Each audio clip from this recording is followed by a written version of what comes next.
सरफरोशी की तमन्ना अब हमारे दिल में है, सरफरोशी की तमन्ना अब हमारे दिल में है, देखना है जोर कितना बाजुए का दिल में है। वक्त आने पर बता देंगे तुझे है आसमां, वक्त आने पर बता देंगे तुझे है आसमां, हम अभी से क्या बताएं क्या हमारे दिल में है। जी हाँ, बात करने जा रहे हैं हम राम प्रसाद बिस्मिल जी के बारे में। बिस्मिल इनका पेन नेम था, इनका कवि नाम था और इसका मीनिंग होता है आहत होना, हर्टेड वन।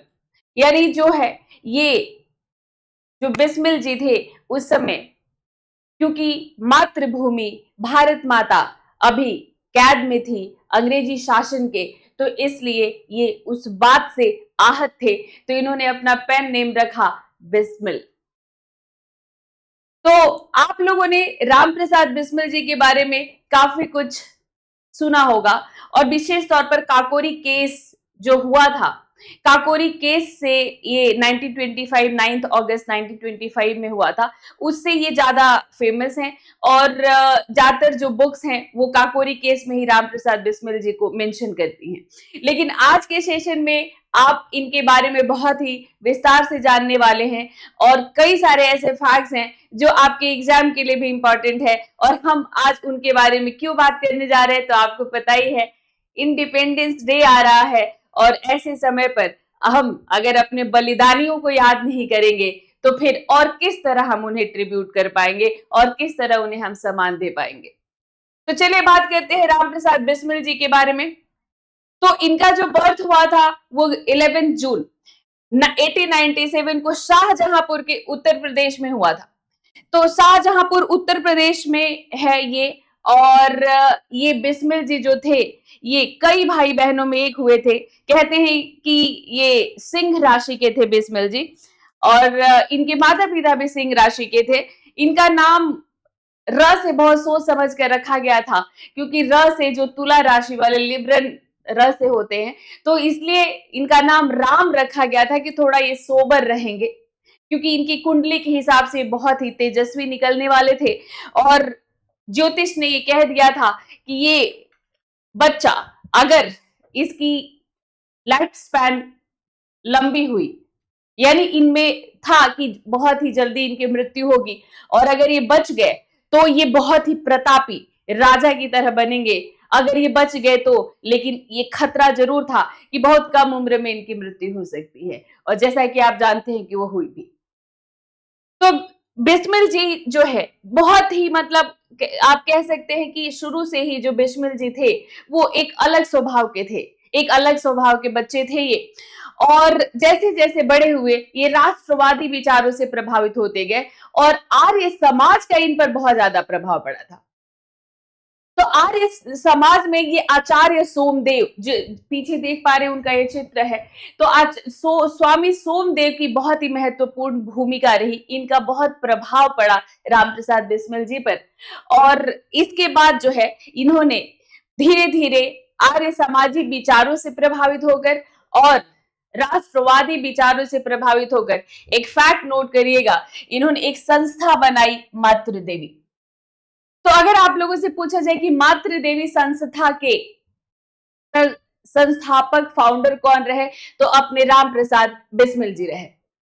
और एक और ये केस के लिए जाने जाते हैं मैनपुरी षड्यंत्र। तो जी हाँ, आप काकोरी षड्यंत्र, काकोरी केस के बारे में तो आप जानते हैं कि राम प्रसाद बिस्मिल जी की एक महत्वपूर्ण भूमिका रही, लेकिन इसके साथ काकोरी केस में भी मैनपुरी केस में भी ये जो है एक मतलब इसके तो मेन कर्ता धर्ता ही, मेन मास्टरमाइंड ही अपने राम प्रसाद बिस्मिल जी थे। तो क्या था ये मैनपुरी केस? तो मैनपुरी भी उत्तर प्रदेश का एक शहर है, एक जिला में भी आता है और यहाँ पर ऐसा हुआ था कि ये जो जितने भी इनके उम्र के, बिस्मिल जी के उम्र के जो युवा थे, उन युवाओं को ये इन्होंने संगठित किया और जो लक्ष्य इनका था कि क्रांतिकारी गतिविधियों को अंजाम देना है, ब्रिटिश शासन को उखाड़ फेंकना है और इसके लिए धन की जरूरत थी, तो धन जुटाने का प्रयास इन्होंने किया। और ये जो इंस्पिरेशन इनको मिला था भाई परमानंद की मृत्यु दंड के सजा के बाद। तो जो भाई परमानंद थे ये इनका जन्म पंजाब के एक ब्राह्मण परिवार में हुआ था, भाई परमानंद जी का। और ये भी जो है आर्य समाजी थे, राष्ट्रवादी विचारों से प्रेरित, और इन्होंने जो है विदेशों में भी क्रांति का प्रचार प्रसार किया। जैसा कि आप लोगों ने सुना होगा, ये गदर पार्टी के भी मेंबर थे। और जब गदर पार्टी ने एक योजना बनाई लाहौर में क्रांति लाने की, तो उस समय ये लोग पकड़े गए थे और इनको 1915 में मृत्यु दंड की सजा ब्रिटिश शासन ने सुनाई थी। लेकिन बाद में उसको, उस सजा को आजीवन कारावास में बदलकर इनको अंडमान के सेलुलर जेल में भेज दिया गया था। और जो है वहां पर बहुत तरह की जो है इनको यातनाएं दी गई थी भाई परमानंद जी को। तो इनका भी हम लोग बात करेंगे, किसी अलग सेशन में डिटेल से बात करेंगे। भाई परमानंद जी की जो मृत्यु दंड थी ना, इसका बहुत ही गहरा असर राम प्रसाद बिस्मिल जी पर हुआ था, और तभी इन्होंने मातृ देवी नामक संगठन बनाया था। तो मातृ देवी संगठन की प्रेरणा इनको भाई परमानंद की मृत्यु दंड के बाद से मिली थी इनको, और इसमें इनको साथ मिला था गेंदालाल जी का। तो ये पंडित गेंदालाल दीक्षित जो हैं, इनका भी जन्म यूपी में ही हुआ था, और ये डीएवी स्कूल के टीचर थे गेंदालाल दीक्षित जी।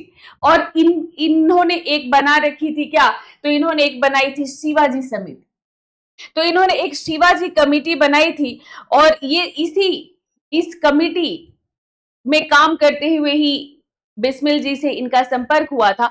और बाद में मातृ देवी और शिवाजी समिति का एक साथ विलय हो गया था, और फिर इन लोगों ने एक साथ क्रांतिकारी अभियान को चलाया था दोनों लोगों ने।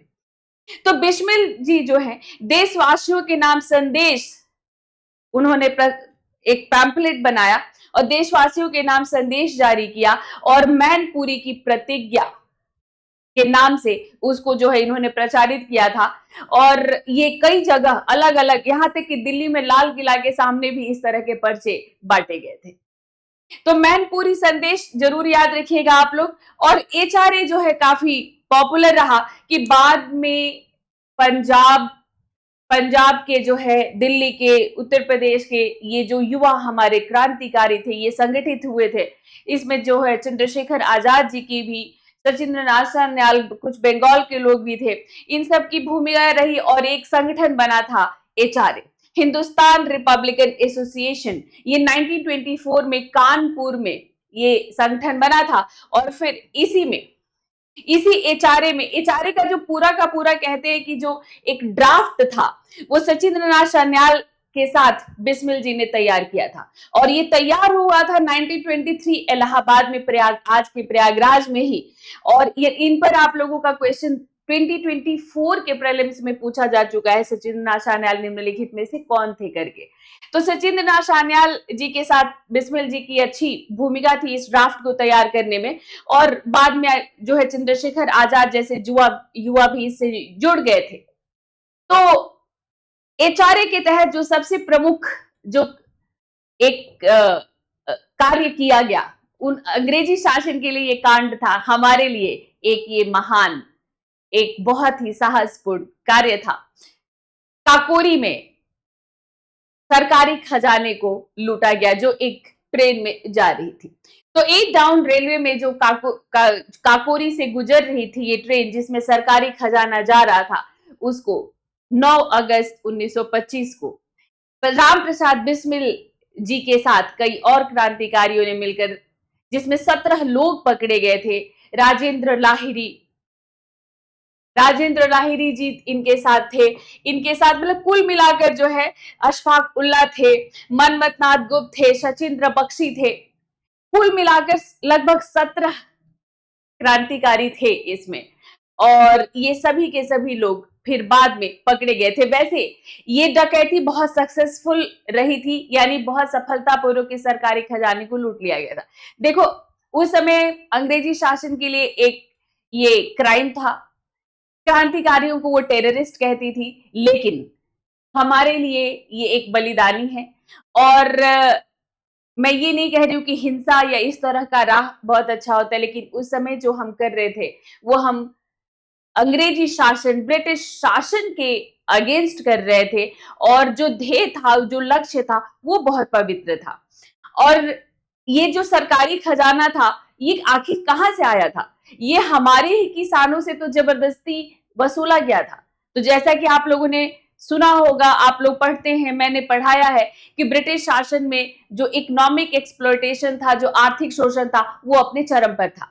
तो ये जो है गरीब किसानों से उनकी गाढ़ी मेहनत की कमाई थी, ये सरकारी खजाना जिसको लूटा गया था काकोरी में। तो ये जो है काकोरी लखनऊ के पास एक छोटा सा स्टेशन है और ये शाहजहांपुर से लखनऊ जा रही थी और वहीं पर इसको रोका गया था।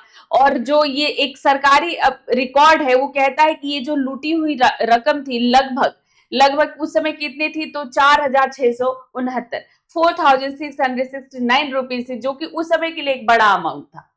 तो इसमें जो 4 क्रांतिकारी रहे, राम प्रसाद बिस्मिल जी, अशफाक उल्ला खान ठाकुर, रोशन सिंह, इन लोगों को जो है 19 दिसंबर 1927 को हैंग कर दिया गया, फांसी दे दी गई थी। और इस सुनवाई के दौरान राम प्रसाद बिस्मिल जी ने अपनी आत्मकथा को पूरा करके आखिरी चैप्टर लिख कर ही वो फांसी के तख्ते पर राम प्रसाद बिस्मिल जी गए थे। इनकी मृत्यु के बाद जब शव यात्रा निकली तो इनकी माता, जिनके बच्चे एक एक करके मृत्यु हो गई थी इनके बच्चों की, और राम प्रसाद बिस्मिल जी की भी जब मृत्यु हुई तो राम प्रसाद बिस्मिल जी की माता ने दुखी नहीं हुई थी। उन्होंने कहा था, मुझे गर्व है कि मेरा बेटा, मेरा पुत्र इस तरह मरा है, यानी मातृभूमि के लिए वो काम आया है। तो गोरखपुर के पास देवरिया जिले के जो है बरहज नामक स्थान पर एक तांबे के कॉपर एक जार में इनके अस्थियों को रख दिया गया है और फिर वहां पर एक बनवा दिया गया मेमोरियल, एक स्मृति स्थल जो आज भी है।